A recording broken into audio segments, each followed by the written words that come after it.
अब स्टार्ट करते हैं हम कंपाउंड इंटरेस्ट। सबसे पहले तो ना ये जान लेते हैं कि सिंपल इंटरेस्ट और कंपाउंड इंटरेस्ट में डिफरेंस क्या है। देखो, अगर हम बात करें सिंपल इंटरेस्ट की, से एग्जांपल हम लेके चलते हैं 10% सिंपल इंटरेस्ट और दूसरी ऑप्शन कंपाउंड इंटरेस्ट ऑफ 10%। अगर 10% सिंपल इंटरेस्ट हो तो मान लो मैंने 10,000 रुपया प्रिंसिपल इन्वेस्ट किया था, 10% का रेट है, मुझे क्या इंटरेस्ट मिलेगा? मुझे इंटरेस्ट मिलेगा 1,000 रुपये। मेरा अमाउंट क्या हो जाएगा? मेरा अमाउंट हो जाएगा 11,000 रुपये। सिंपल इंटरेस्ट की सबसे पहली कैरेक्टरिस्टिक क्या होती है कि इंटरेस्ट आपको हमेशा किस पे मिलता है? ओरिजिनल प्रिंसिपल पे, यानी कि 10,000 पे मिलेगा। आपके चाहे 11,000 रुपये हो चुके हैं बट इंटरेस्ट आपको 10,000 पे ही मिलने वाला है। तो आपके पास चाहे प्रिंसिपल सी जो है 11,000 हो चुका है बट इंटरेस्ट आपको जो मिलेगा वो ओरिजिनल प्रिंसिपल पे ही मिलेगा 1,000 का। आपके पास हो जाएंगे 12,000। आपके लिए प्रिंसिपल फिर से 1,000 ही रहा, सॉरी 10,000 रहा, इंटरेस्ट मिला 1,000, 13,000, फिर हो गया 14,000, फिर हो गया 5वें साल के एंड पे 15,000। ठीक है, इट मीन्स कि आपका हर साल 1,000 रुपए का इंटरेस्ट आपको मिल रहा है। हर साल के इंटरेस्ट का अमाउंट सेम है। क्यों? क्योंकि हर साल इंटरेस्ट जो मिल रहा है किस पे मिल रहा है? ओरिजिनल प्रिंसिपल पे मिल रहा है। अगर मैं कंपाउंड इंटरेस्ट की बात करूं तो कंपाउंड इंटरेस्ट का मतलब होता है when you are getting interest on interest. Interest on interest का मतलब कि जो आपको इंटरेस्ट आपने एक साल में कमाया है, अगले साल में वो प्रिंसिपल में ऐड हो जाएगा, जिसकी वजह से आपका प्रिंसिपल बढ़ जाएगा और आपको एक इंक्रीज अमाउंट ऑफ इंटरेस्ट मिलेगा। जैसे सी अगर मैं कहूँ तो फर्स्ट इसमें 10,000 है, इंटरेस्ट 1,000 का मिला, आपके पास अमाउंट हो गया 11,000 का। अब आपके पास प्रिंसिपल बढ़ के 11,000 हो गया है। अब आपके पास प्रिंसिपल बढ़ के 11,000 हो गया है। आपको इंटरेस्ट मिलेगा 1,000 का, आपका 1100 का, और आपका अमाउंट हो जाएगा 12,100 का। तो देखो 12,000 की जगह 12,100 हो गया। 100 रुपये का एडिशनल बेनिफिट है जस्ट बिकॉज ऑफ कि आपने उस इंटरेस्ट को री इन्वेस्ट कर दिया है। अब 12,100 के ऊपर आपको मिला 1,210, तो हो गया 13,310। 13,310 के ऊपर मिला 1,331, आपका हो गया 14,641। अब 14,641 के ऊपर आपको 14,641.10 का मिला, तो आपका हो गया 16,105.10। तो आपने देखा कि यहाँ पर आपको 1,100 इंटरेस्ट मिला, यहाँ 1,210 मिला, 1,331 मिला, यानी हर साल आपका इंटरेस्ट का अमाउंट जो है वो क्या होता जा रहा है? इंक्रीज होता जा रहा है। तो सिंपल इंटरेस्ट के केस में जो ग्रोथ होती है वो लीनियर होती है। सिंपल इंटरेस्ट के केस में जो ग्रोथ होती है वो लीनियर होती है, जबकि कंपाउंड इंटरेस्ट के केस में जो ग्रोथ होती है वो एक्सपोनेंशियल होती है। ठीक है, इसको एक काम करते हैं, एक ना इसको एक्सेल में ग्राफ से समझते हैं कि सिंपल इंटरेस्ट और कंपाउंड इंटरेस्ट के जो अगर हम कंपाउंड अमाउंट की बात करें तो कंपाउंड अमाउंट कैसे होगा। चलिए, यस, जैसा कि आप इसमें देख पा रहे हैं एक्सेल की जो शीट मैंने बनाई है, मैंने सिंपल इंटरेस्ट ऑफ 10% पे और कंपाउंड इंटरेस्ट ऑफ 10% पे 10 साल की वैल्यूज को कैलकुलेट कर रखा है। 10 साल की वैल्यूज को कैलकुलेट ऑलरेडी किया हुआ है। सी मेरा 10,000 है और इंटरेस्ट मेरा 10% का है। मैंने कैसे वैल्यूज कैलकुलेट की हैं ये अभी के लिए समझने की ज़रूरत नहीं है। जस्ट जैसे आपने कैलकुलेटर से किया था, सपोज वैसे ही मैंने भी कैलकुलेटर से किया हो। अब मैं देखता हूं कि अगर मैं इनको एक ग्राफ पे प्लॉट करता हूं, मैंने इनको सेलेक्ट किया। ग्राफ कैसे बनाते हैं ये हमारा सेपरेट टॉपिक है, इसको हम बाद में करेंगे। अभी सिर्फ हमारा जो टास्क है that is to understand the difference between simple interest and compound interest. Excel में ग्राफ कैसे बनाते हैं ये हमारा बाद में हम समझ लेंगे आराम से। तो इसका अगर मुझे ग्राफ बनाना है तो मैंने इसमें लाइन चार्ट इंसर्ट किया, तो आपने देखा कि सिंपल इंटरेस्ट के केस में ये लाइन जो थी ब्लू लाइन, ठीक है, ब्लू जो है दैट इज सिंपल इंटरेस्ट, और जो ऑरेंज लाइन है that is for compound interest. अब ये स्ट्रेट लाइन है, पहले साल में दोनों का अमाउंट सेम है, पहले साल में दोनों का अमाउंट सेम है। सेकेंड ईयर में दोनों के बीच में 100 रुपये का गैप है, बट माइनर सा डिफरेंस है, तो विजिबल नहीं है ग्राफ के ऊपर। अगर हम इस ग्राफ को थोड़ा सा जूम करके देखेंगे तो वो डिस्टेंस भी नज़र आए, डिफरेंस जो है वो भी नज़र आएगा। तो अब अगर मैं इस ग्राफ को 10 साल की बजाय 50 साल तक एक्सटेंड कर देता, अगर इस ग्राफ को मैं 10 साल की बजाय 50 साल तक एक्सटेंड कर दूं, तो देखेंगे आप कि ये जो ब्लू लाइन है ये तो तब भी एक स्ट्रेट लाइन ही जाएगी, बट ये जो ऑरेंज लाइन है ये इस तरह से गैप जो है इसके बीच में हर साल गैप जो है इंक्रीज होता चला जाएगा।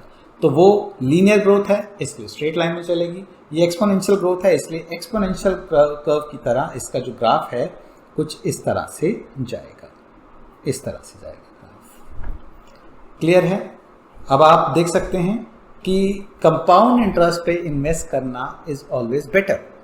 ठीक है, कंपाउंड इंटरेस्ट पे इन्वेस्ट करना हमेशा अच्छा रहता है, बट यहाँ पर बात ये आती है, क्या जब सबको पता है कि कंपाउंड इंटरेस्ट पे इन्वेस्ट करना बेटर है, ठीक है, इसको हम पावर ऑफ कंपाउंडिंग भी कहते हैं कि कंपाउंड इंटरेस्ट में हमें ज़्यादा पैसा मिलता है, बट फिर भी लोग सिंपल का सीधा सा मतलब ये है कि अगर मान लो मैंने 10,000 इन्वेस्ट किया, मुझे 1,000 इंटरेस्ट मिला, मैंने निकाल लिया, फिर अगले साल 1,000 इंटरेस्ट मिला, मैंने निकाल लिया। ठीक है, तो यहाँ पर बात आती है कि लोग फिर जब कंपाउंड इंटरेस्ट बहुत अच्छा है तो लोग सिंपल इंटरेस्ट पे यानी पैसा निकालते क्यों? That all depends upon their requirement. मान लो एक वैसे यंग इन्वेस्टर है जिसको कि रेगुलर सोर्स ऑफ इनकम आ रहा है, बट उसका जो उसने इन्वेस्ट कर रखा है, जो उसके ऊपर उसको ग्रोथ मिल रही है, जो इंटरेस्ट मिल रहा है, उसकी ज़रूरत नहीं है। क्यों? उसके पास तो रेगुलर सोर्स ऑफ इनकम है। बट यही एक रिटायर्ड पर्सन की मैं बात करूं तो रिटायर्ड के केस में क्या होगा कि उसका जो इन्वेस्टमेंट अमाउंट है उसी में से ही उसको अपना खर्चा चलाना है। तो वो क्या करेगा?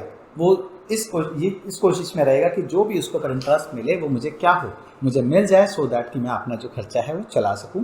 तो he will not go for compound, चाहे कंपाउंड में उसको इंटरेस्ट ज़्यादा, टोटल अमाउंट ऑफ जो ग्रोथ है वो ज़्यादा रैपिड रेट से हो रही है, बट खर्चा भी तो चलाना है ना। बचेंगे तो ही तो उस बड़े हुए पैसे को कंज्यूम कर पाएंगे। इसलिए जैसे मान लो रिटायर्ड है, उसको 20 लाख रुपया रिटायरमेंट मिला, उसने क्या किया, चाहता तो वो कंपाउंड पे भी इन्वेस्ट कर सकता था कि इन्वेस्ट करके छोड़ देता, अब इन्वेस्ट करके छोड़ देता तो खाता कहाँ से?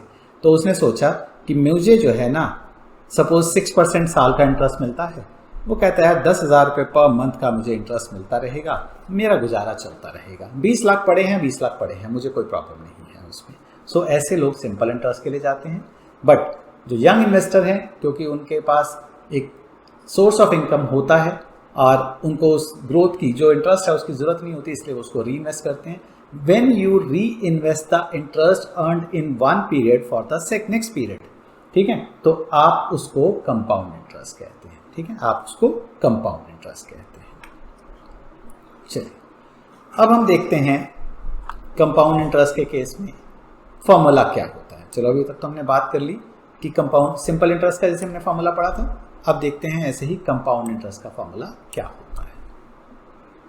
देखिए हमने छोटी क्लासेस में कंपाउंड इंटरेस्ट का फॉर्मूला ये पढ़ा हुआ है, A is equal to P into 1 plus R by 100 raise to power T। Upon 100 मैंने कहा था, बचपन में सिखाया जाता था, इसलिए अब हमें जरूरत नहीं है अपॉन 100 की। तो formula P into 1 plus R raise to power T हो गया। हमारा formula A is equal to C into 1 plus I raise to power N हो जाएगा। हमारा formula C into 1 plus I raise to power N हो जाता है। C is the cash flow, I is the rate of interest, N is the time period. I is the effective rate of interest. अब आप बोलोगे rate of interest में और effective rate of interest में क्या फर्क है? इफेक्टिव रेट ऑफ इंटरेस्ट आप डिटेल में नेक्स्ट चैप्टर में पढ़ने वाले हैं। फॉर द टाइम बिंग आप समझ लो, if you are given the interest rate और if you are given the effective interest rate, one and the same thing है आपके लिए। मतलब जब तक सिंपल इंटरेस्ट स्पेसिफाई ना कर दिया जाए, we should consider it as compound interest. ठीक है, जब तक सिंपल इंटरेस्ट नहीं बोला जाएगा तब तक हम इसको कंपाउंड इंटरेस्ट ही मान के चलेंगे। इसका एक एग्जांपल देखते हैं। मान लो वही सेम क्वेश्चन जो पिछले हमने सिंपल इंटरेस्ट में पढ़ा था, 10,000 का प्रिंसिपल था, इंटरेस्ट रेट 10% था, वहां मैंने ब्रैकेट में, याद होगा, सिंपल इंटरेस्ट SI लिखा था, यहां कुछ नहीं लिखा, इसका मतलब कंपाउंड है। मैं जानना चाहता हूं 5 साल के बाद अमाउंट क्या होगा। सिंपल इंटरेस्ट में पहले हमें इंटरेस्ट मिलता है और उसके बाद हम अमाउंट निकालते हैं C+I करके। यहां पर हमें जो इंटरेस्ट रेट है दिया हुआ, इससे हम डायरेक्टली कंपाउंड अमाउंट निकालेंगे।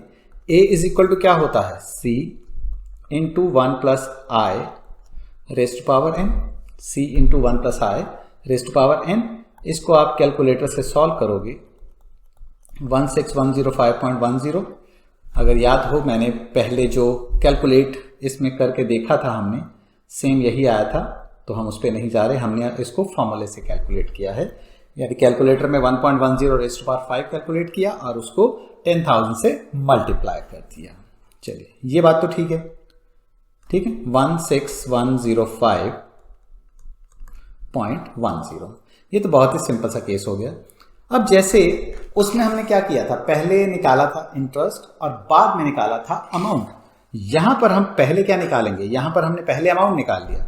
सो if we require the interest amount, तो A इज इक्वल टू हम जानते हैं C+I होता है, तो A minus C is equal to I हो गया, ठीक है। इसका मतलब C into 1 plus I raised power n minus C is equal to I हो गया। C कॉमन ले लूं तो 1 plus I raised power n minus 1 is equal to I हो गया। तो अगर आपको इंटरेस्ट निकालना हो तो आप डायरेक्टली ये वाला फॉर्मूला अप्लाई कर देंगे, ठीक है। चलिए, इसका एक एग्जाम्पल और देखते हैं। चलिए, जैसे क्वेश्चन नंबर 3 पढ़ लो एक बार, या सेकंड देख लेते हैं। चलो, find the accumulation of a payment of 10,000 for 8.75 year under compound interest at rate of 13% पर annum, under compound interest rate of 13% पर annum। चलिए, 10,000 इन्वेस्ट किया था, 8.75 ईयर्स है, इंटरेस्ट रेट 13% है। Simple calculation, A is equal to C into 1 plus I raise to power 8.75। आपको लग रहा होगा ये फ्रैक्शनल पावर, डेसिमल में पावर है, तो ईयर्स हम कैसे कैलकुलेट करेंगे। कोई इशू नहीं है। जब आप साइंटिफिक कैलकुलेटर इस्तेमाल करते हैं, आपको एग्जाम के लिए FX82ES लेना है, ठीक है। कैसियो का FX82ES मॉडल आपको लेना है। इसमें जब आप कैलकुलेट करते हैं, आप लिखते हैं 10,000, मल्टीप्लाई का साइन बनाते हैं, 1.13 लिखते हैं, एक साइन है x रेज टू पावर का, x रेज टू पावर का साइन है, वो जब आप प्रेस करते हैं तो सीधा वो इसकी पावर में कर्सर ऊपर ब्लैंक ले जाएगा। वहां पर आप क्या डाल दोगे, यहां डाल दोगे 8.75 इज इक्वल टू का साइन प्रेस करना, आपका आंसर आ जाएगा, ठीक है। सो इस तरीके से आप कंपाउंड इंटरेस्ट निकाल सकते हैं। और इसी केस में अगर मुझे इंटरेस्ट कैलकुलेट करना होता तो मैंने क्या किया होता, 10,000 1.13 रेज टू पावर 8.75 माइनस 1 कर लेता, तो मेरा सीधा इस फॉर्मूले को यूज करके इंटरेस्ट का अमाउंट निकल आता कि 10,000 तो मेरा अपना था, 8.75 ईयर्स में मैंने इंटरेस्ट कितना अर्न किया, वो मैं ये वैल्यू कैलकुलेट कर सकता हूं, ठीक है। चलिए, एक चीज आपने ऑब्जर्व की होगी, अगर कभी की हो, जैसे अभी लेटेस्ट आरबीआई की मॉनेटरी पॉलिसी आई। आरबीआई की मॉनेटरी पॉलिसी क्या करती है, आरबीआई की मॉनेटरी पॉलिसी का फंक्शन होता है कि वो करंटली रेट ऑफ इंटरेस्ट में जो भी चेंज, मतलब बैंक रेट जो चेंज करती है कि इंटरबैंक रेट क्या होगा, तो इंटरबैंक रेट मतलब बैंक टू बैंक का रेट क्या होगा, उसके बाद रेपो रेट क्या होगा, ये सब चीज़ें जो है वो डिसाइड करती है। और उसके बेसिस पे बैंक जो हैं आपके लिए सेविंग अकाउंट का, एफडी का, हाउसिंग लोन का, इन सब इंटरेस्ट को डिटरमाइन करते हैं कि आपको क्या, कस्टमर से वो कितना चार्ज करेंगे या कस्टमर को कितना देंगे। यानी कि जैसे ही आरबीआई की मॉनेटरी पॉलिसी में चेंज आता है तो आपका इंटरेस्ट रेट जो है वो चेंज हो जाता है। तो हमारा टास्क ये है कि अगर इंटरेस्ट रेट चेंज होते हैं तो क्या होगा, अगर इंटरेस्ट रेट चेंज होते हैं तो क्या होगा। तो हम बात करते हैं in case of changing rates of interest, changing rates of interest, यानी कि कुछ टाइम के बाद अगर इंटरेस्ट रेट चेंज हो जाते हैं तो उस सिचुएशन में आपकी एक्यूमुलेटेड वैल्यू रहे वो क्या होगी। ठीक है, चलिए जैसे मान लो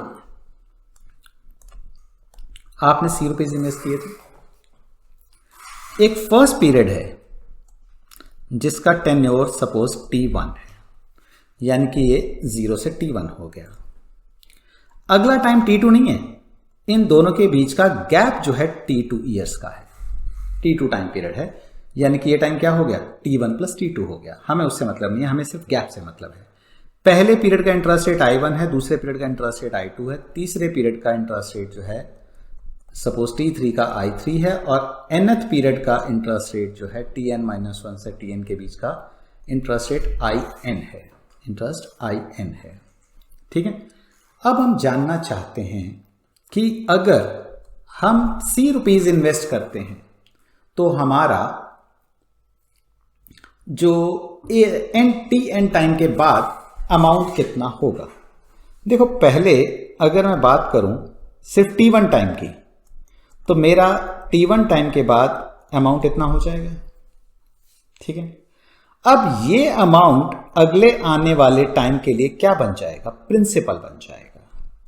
पहले C प्रिंसिपल था, अब 1 + i T1 अमाउंट हो चुका है। ये किस टाइम पे है, ये T1 टाइम पे अमाउंट हो चुका है। ठीक है, अब अगर मैं ये कहूं कि मेरा ये अमाउंट बन चुका है, मेरा ये अमाउंट बन चुका है, अब इसके ऊपर I2 रेट से T2 पीरियड के लिए T1 और अगला जो टाइम पीरियड है, सपोज ये टाइम पीरियड 1 था, ये टाइम पीरियड 2 तक का था, तो 1 से 2 के बीच का गैप सपोज T2 है, तो 1 + i T2 हो गया। यानी अब आपका ये 1 टाइम पे अमाउंट आ रहा था, ये आपका 1 टाइम पे अमाउंट आ रहा था। अब अगर आप 2 टाइम पे अमाउंट देखेंगे तो 2 टाइम पे आपका अमाउंट ये हो गया। मान लो थर्ड पीरियड का एंड कहां हुआ, जब 2 टाइम के बाद T3 टाइम और बीच में ऐड हो गया, तो अब ये प्रिंसिपल हो गया। इस प्रिंसिपल को जब हम 1 + i3 T3 से मल्टीप्लाई करेंगे तो वो आपका अमाउंट आफ्टर 3 हो जाएगा। And in the same way, moving in the same way, हमारा n टाइम के बाद जो अमाउंट होगा वो क्या होगा, C × 1 + i T1 × 1 + i2 T2 और चलते चलते 1 + in Tn हमारा, यानी कि ये जो हमारा टाइम पीरियड था, जो भी n-1 और n के बीच का टाइम पीरियड था, वो क्या था, वो Tn टाइम पीरियड था। ठीक है, तो ये हमारा compound amount after n year हो गया। ठीक है, इसको अगर हम एक एग्जाम्पल से समझें, एक क्वेश्चन देखते हैं। पहले सिंपल क्वेश्चन देखते हैं। क्वेश्चन नंबर 6 पढ़ लो एक बार। मुस्कान borrowed some money at the rate of 6% per annum for the first 3 years। पहले 3 साल जो है 6% है, फिर उसके बाद 8% अगले 5 साल के लिए है और 13% अगले 8 साल के बाद के लिए है। If the total interest paid by her at the end of 11 year is 7625, तो बताओ कितना पैसा उसने बोरो किया था। 6% पहले 3 साल के लिए, फिर अगले 5 साल के लिए और उसके बाद 13।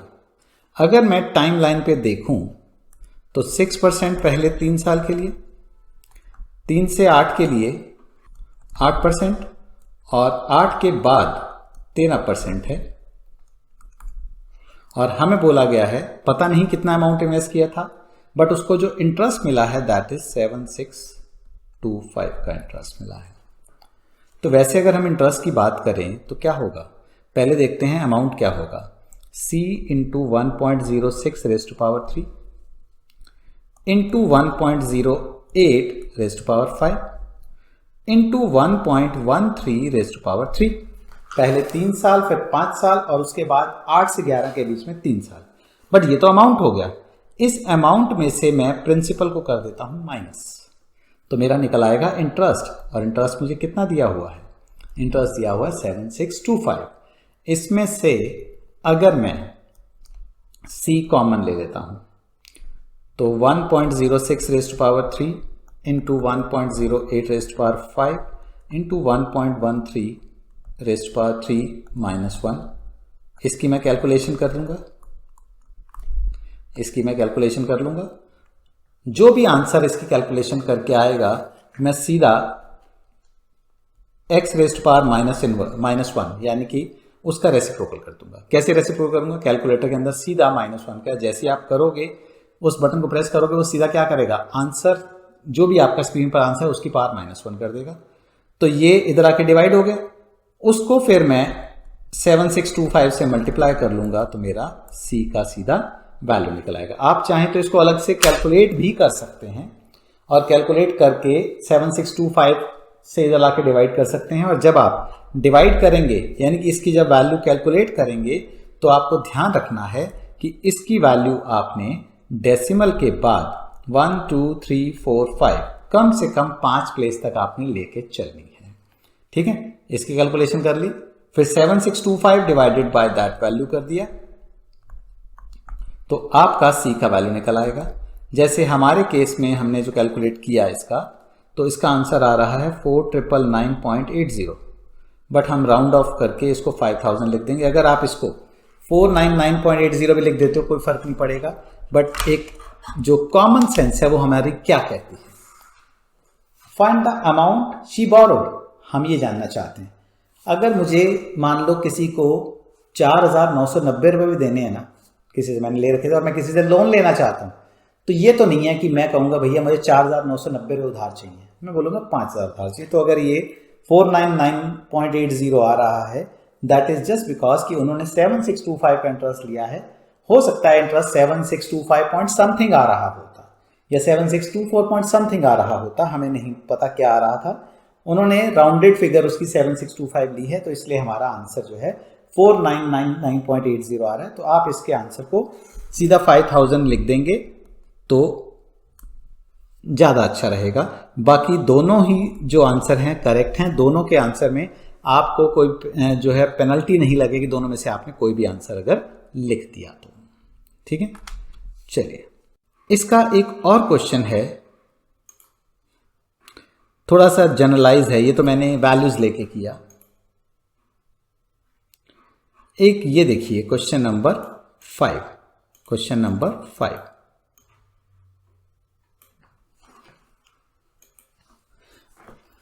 Money accumulates in a fund at an interest rate of I during the first 5 years. पहले 5 साल तक I इंटरेस्ट रेट मिल रहा है और उसके बाद 3I मिल रहा है।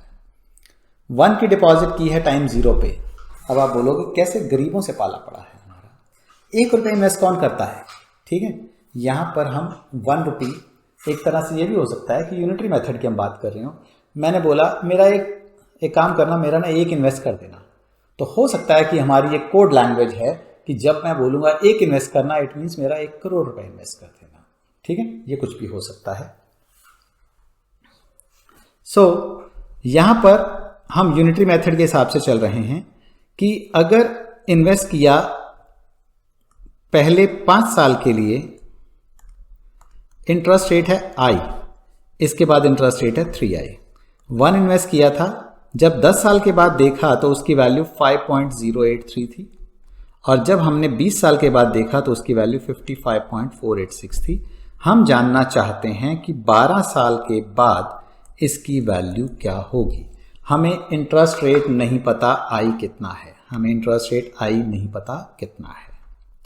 तो एक काम करते हैं, हमारी 2 इक्वेशन बनने वाली हैं, वो हम पहले वैल्यूज ही निकाल लेते हैं I की। 1 रुपी अगर मैं 10 साल तक देखता तो पहले 5 साल तक मुझे I देना पड़ता, इसके बाद मुझे 3I मिलता अगले 5 साल के लिए, एंड इज इक्वल टू 5.083 हो गया। This is my first equation.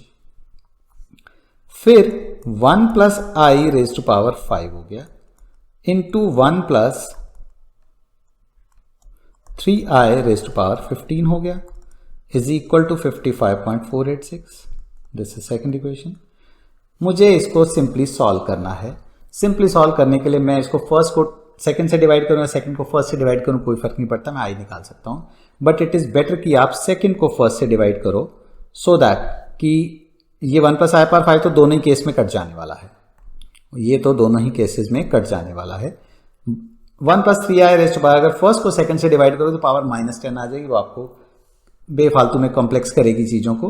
तो इसकी बजाय हम क्या करते हैं, सेकंड को फर्स्ट से डिवाइड करते हैं। तो 1 plus 3i raise to power 10 is equal to 55.486 divided by 5.083। इससे आपकी 1 plus 3i raise to power 10 की वैल्यू कुछ आ जाएगी। तो आपका 1 plus 3i is equal to all this raise to power 1/10 हो जाएगा। तो 1 plus 3i is equal to आ जाएगा 1.27000। इसके बाद भी डेसिमल हैं, बट मैं उन डेसिमल को नहीं लेके चल रहा बिकॉज मुझे तो 5 डेसिमल प्लेस काफी थे। अब अगर मैं 1 plus 3i is equal to मेरा ये आया हुआ है, अगर मैं यहां से 3i की वैल्यू निकालूं तो इट इज 0.27000। मैं अगर i की वैल्यू निकालूं तो इट इज 0.09 हो जाती है। ठीक है, तो अब मेरी i की वैल्यू आ चुकी है, मेरी i की वैल्यू आ चुकी है और 3i की वैल्यू दोनों आ चुकी हैं। अब मेरा टास्क क्या है, मेरा टास्क है मुझे बताना है 12 साल के बाद वैल्यू क्या होगी। 12 साल के बाद वैल्यू क्या होगी 1 रुपये की। तो पहले 5 साल तक तो मुझे क्या मिलने वाला है, मुझे 5 साल तक मिलने वाला है 0.09, और 5 के बाद मुझे क्या मिलने वाला है 12 साल तक 0.27 मिलने वाला है अगले 7 साल तक। ठीक है, यानी +7 कर दिया तो टोटल मिला के तो मेरे 12 साल हो गए। अब जो होगा अमाउंट कितना हो जाएगा, अमाउंट हो जाएगा 1 × 1.09 raise to power 5 × 1.27 raise to power 7। तो मिला के कितना पैसा हो गया, जो भी इसकी कैलकुलेट करके वैल्यू आएगी वो आपका अमाउंट आफ्टर 12 ईयर्स निकल जाएगा। ठीक है जी, क्लियर है बिल्कुल। तो ये क्लियर हो गया आपको कि what is the effect of changing rates of interest.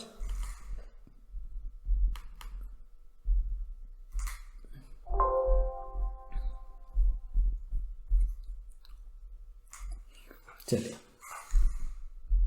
तो ये हमारा टॉपिक पूरा हुआ चेंजिंग रेट ऑफ इंटरेस्ट का।